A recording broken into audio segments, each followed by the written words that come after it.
बारामतीच्या गोविंद बागेमध्ये एक मोठा वाडा आहे, राजकीय वाडा आहे. आणि या राजकीय वाड्यामध्ये दोन चुली आहेत. एक राष्ट्रवादी काँग्रेस अजित पवार आणि दुसरी शरदचंद्र पवार राष्ट्रवादी काँग्रेस. आता खासदार सुप्रिया सुळे या दोन्ही चुलीवरच अन्न या भारतीय जनता पार्टीच्या पाहुण्याला कसं खाऊ घालायचं या चिंतेमध्ये पडलेल्या आहेत.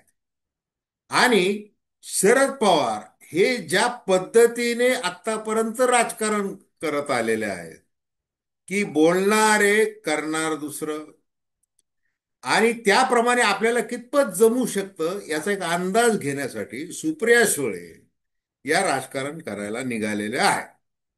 आता अजितदादा पवार यांच्याबरोबर युती होणार का वगैरे याचं उत्तर देत असताना काय म्हणायचंय की पाऊस पडल्यावर ठरवू रेनकोट घालायचा का छत्री हे करायची. सुप्रिया सुळे यांना कार्यकर्त्यांची मोठी चिंता आहे, जशी शरद पवारांना, की सत्तेमध्ये विकेंद्रीकरण झालं पाहिजे, कार्यकर्त्यांना अधिकार दिला पाहिजे. आणि मग भारतीय जनता पार्टी सोडून इतर कोणत्याही पक्षाची युती करायला आपली तयारी आहे, असं जे काल सांगण्यात आलेलं आहे. त्याचा अर्थ असा आहे की जो पाहुणा आपण बोलवलेला आहे त्या पाहुण्याला घरात येऊ नको असं आम्ही म्हणत आहोत, असं कार्यकर्त्यांना दाखवायचं आहे. परंतु एकूण जे काही सगळं जे राजकारण सुरू आहे ते भारतीय जनता पार्टीचे शीर्षस्थ नेते दिल्लीतले पंतप्रधान नरेंद्र मोदी आणि गृहमंत्री अमित शहा हे अजित पवारांना सांगत आहेत अजून देखील, तुम्हाला जर सत्तेमध्ये राहायचं असेल तर तुम्ही शरद पवारांशी जोडून घ्या, बंद दाराआड चर्चा करा.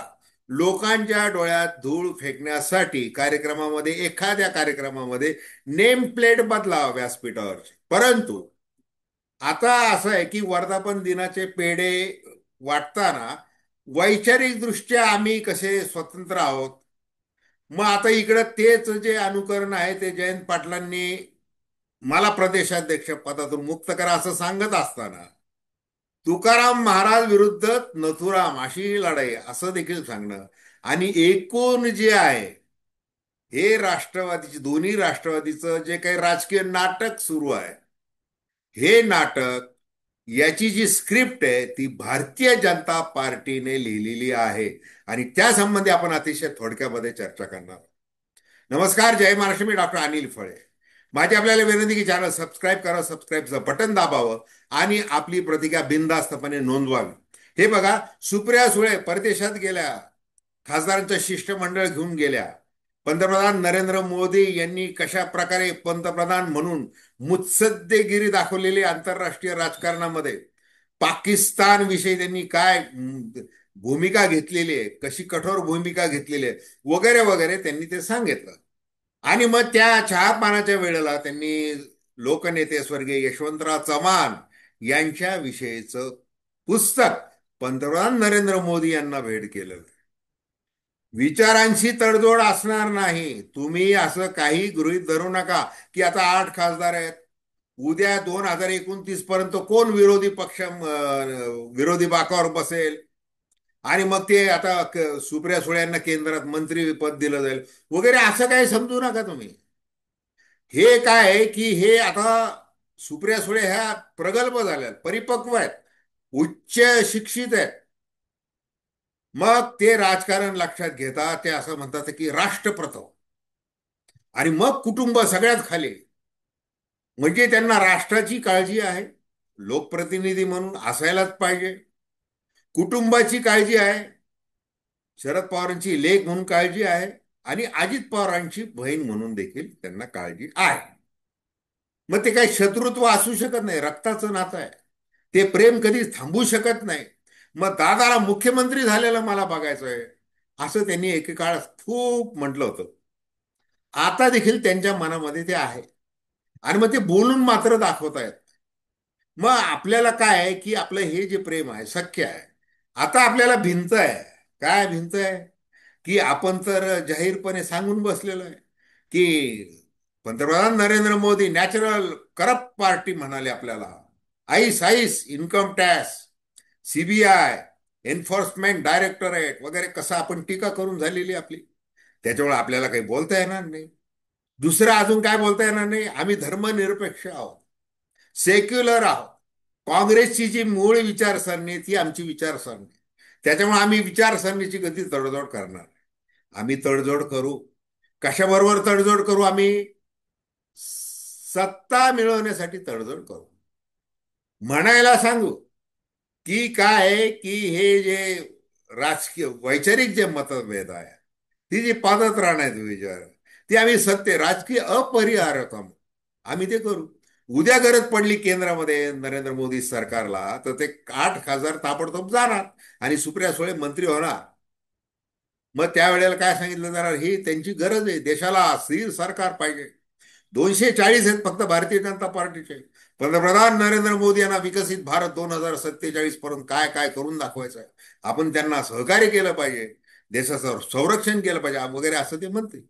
आता आज काय, या वाड्यावरचं या राजकीय वाड्यावर 2 चुलींवर जे जेवण होत आहे आणि पाहुणार भारतीय जनता पार्टी जो आहे, त्याला वाढण्यासाठी दोन्ही पक्षातले जे कार्यकर्ते आहेत मोठ्या आशेने, मोठं नेतृत्व म्हणून आपल्याकडं येतात. आपल्या घड्याळ असेल, आपली तुतारी असेल, यासाठी ते काम करतात. त्यांना आता काय, स्थानिक स्वराज्य संस्थांच्या निवडणुकांमध्ये मोकळीक दिली पाहिजे, या नावाखाली काय करायचं आहे, आम्ही सांगू तेवढं वाढ. मुंबईला काय करायचं आहे, मुंबईला भारतीय जनता पार्टीला महापौर म्हणून निवडून यायचं आहे. तिथं जास्त आपण लुडबुड करायची नाही. आपण कुठं करायची, पश्चिम महाराष्ट्रामध्ये करायची. बाकी जिथं जिथं आपले महत्वाचे पॉकेट आहेत, पिंपरी चिंचवड आहे, इकडं तिकडं नाशिक आहे, इकडे तिकडे आपलं करायचं आहे. आणि बीड जिल्ह्यामध्ये आपण ज्या धनंजय मुंडे यांचा राजीनामा मागितला होता, त्याच्यानंतर त्यांच्या विरुद्ध आरोपपत्र दाखल केलं जावं. त्या सातपुडा बंगल्यावर जी काही खंडणीसाठी बैठक झाली होती, तिथं जे काही ठरलं होतं, त्यामुळे त्यांना सह आरोपी केलं पाहिजे असं सुप्रिया सुळे यांनी मागणी केली होती. आता त्या मागणी करतील का? हा अजिबात नाही. त्याच्यामुळे कार्यकर्त्यांनी काय करायचं, चिंता करायची नाही. बीड जिल्ह्यामध्ये सुप्रिया सुळे यांची स्थानिक स्वराज्य संस्थांच्या निवडणुकीच्या दरम्यान एक चांगली सभा होईल. मग त्या छत्री घेतील, त्या आरोपांचा जे काही पाऊस पडणार आहे त्यावेळेला त्या, किंवा युती होणार आहे, मग त्या अशा एकदम समाधानाच्या धारा ज्या कोसळतील किंवा विरोधातल्या कोसळतील, वीज कडाडे, त्यावेळेला त्या छत्री घालतील की रेनकोट घालतील, हे नंतर ठरवू. असं सगळं व्यवस्थित राजकारण सुरू आहे. आणि अजित पवार आणि शरद पवार यांना आपल्या संस्था देखील सांभाळायच्या. त्या संस्थांमध्ये तिसरा कुणी प्रभाव यायला नको. आता संचालक मंडळ असं अजून तिसरेच जर कुणी आले, तर एखाद्या साखर कारखान्यामध्ये जशी घुसखोरी होती वेगवेगळ्या पद्धतीने, तशी संस्थांमध्ये झाली तर करायचं काय? आपल्या कुटुंबांच्या ताब्यातल्या ह्या ज्या काही संस्था आहेत, विद्या प्रतिष्ठाने, रयत शिक्षण संस्था आहे, अमुक आहे, यशवंतराव चव्हाण प्रतिष्ठान आहे, वसंतदादा शुगर इन्स्टिट्यूट आहे, काही याला सरकारी आशीर्वाद आहेत, काही याला आपले स्वतःला अधिकार आहेत, हे देखील सांभाळायचं आहे. मग हे सगळं करायचं, दोन्ही डगरीवर हात ठेवायचा आहे.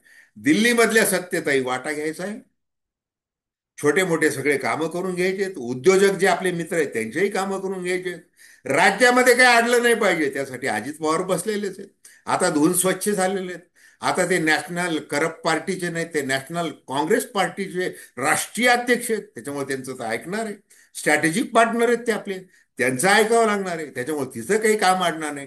आता राहिला प्रश्न खाली जे आहे, जिल्हा परिषद आहे, पंचायत समिती आहे, ग्रामपंचायत आहे, महानगरपालिका आहे, नगरपालिका आहे, इथेही काही आपलं अडलं नाही पाहिजे. आणि त्यासाठी कसं आहे, हे जे त्रिस्तरीय जे सरकार आहे, केंद्र सरकार, राज्य सरकार, स्थानिक स्वराज्य संस्थांचे सरकार आहे, या तिन्ही ठिकाणी आपल्या घड्याळ्याची टिकटिकही वाजली पाहिजे आणि तुतारी देखील वाचली पाहिजे. त्याच्यामुळे वेगळं नको आहे. मग त्यासाठी आपल्याला काय सोंग करावा लागणार आहेत? विचारांच्या नावाने करावं लागणार आहे, राष्ट्रप्रथमच्या नावाने करावं लागणार आहे, विकासाच्या नावाने करावं लागणार आहे. ते आपण यथेच्छेपणे करू आणि राजकारण हे चालू ठेवू. शेवटी राजकारण म्हणजे काय, वैचारिक म्हणजे काय, मतभेद असले पाहिजे, मनभेद नको. असं म्हणून काय, सगळं साध्य करायचं. आपण एका चुलीवर शिजवू पुढे चालून, किंवा 2 चुलीवर शिजवू, आपल्याला काही फरक पडणार नाही. आपल्याला भारतीय जनता पार्टी यासाठी जवळ आहे कारण की ती सत्तेमध्ये आहे. पुढचे 4 वर्ष ते सत्तेमध्ये राहणार, राज्यामध्ये, केंद्रामध्ये. त्याच्यामुळं आपण त्यांचा हे आपण जे घरी जेवायला बोलवलेले जे पाहुणे आहेत, श्रेष्ठ पाहुणे आहेत, त्यांच्यासाठी रांगोळी वगैरे काढून त्यांना जेवण वाढणे आणि ते म्हणतील तसं ऐकणे, म्हणजे आपलं राजकारण कसं आहे, मस्तपैकी राहणार आहे, सगळ्यांचं पोट भरणार आहे. मग आता कार्यकर्त्यांचंही पोट भरायचं आहे, आपलंही पोट भरायचं आहे, आपलंही सगळं दडवायचंय, दडपायचंय, सगळं करायचंय. आणि दुसरीकडे काय करायचं आहे की पाहुण्यांनी आता सांगितलेलं आहे, तुम्ही महाविकास आघाडीकडे काय करता, डोळे वाटवून बघू नका. तुम्ही त्यांना सांगा आम्ही विचारधारा सोडलेली नाही, असं त्यांना सांगा. आणि खेळत राहा, खेळत राहा, खेळत राहा, असं ते सगळं राजकारण चालू आहे. तर धन्यवाद. हा व्हिडिओ आपल्याला आवडला असल्यास अवश्य शेअर करा, सबस्क्राईब करा आणि आपल्या प्रतिक्रिया बिनधास्तपणे नोंदवा. धन्यवाद.